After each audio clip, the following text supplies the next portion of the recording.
அன்னாசி பழத்தில் நிறைந்துள்ள vitamin C சருமத்திற்கு நன்மை பயக்கிறது. அன்னாசி பழத்தில் உள்ள வைட்டமின் சி மற்றும் ஆன்டிஆக்சிடன்ட்கள் சருமத்திற்கு மிகவும் நன்மை பயக்கிறது. இது தோல் வறட்சியை தடுக்கிறது மற்றும் சருமத்தை மென்மையாக்குகிறது. அன்னாசிப் பழத்தை உட்கொள்வதன் மூலம் முடி உதிர்தலை தடுக்க முடிகிறது. அன்னாசிப் பழத்தில் வைட்டமின் சி போன்ற ஏராளமான ஊட்டச்சத்துக்கள் உள்ளன. இவை முடி உதிர்வதைத் தடுக்கிறது. அன்னாசி பழம் என்பது சளி மற்றும் இருமலை தடுக்க உதவும் ஒரு பழமாகும். அன்னாசிப் பழத்தில் உள்ள வைட்டமின் சி மற்றும் ஆன்டிஆக்சிடன்ட்கள் தொற்றுநோய்களை எதிர்த்துப் போராட உதவுகின்றன. இது சளி மற்றும் இருமலை நீக்குகிறது.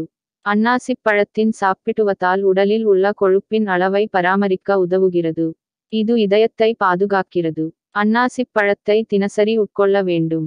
அன்னாசிப் பழத்தில் நிறைந்துள்ள மாங்கனீசு எலும்புகளை வலுப்படுத்துகிறது மற்றும் மூட்டுவலி போன்ற எலும்பு தொடர்பான பிரச்சினைகளை தடுக்கிறது.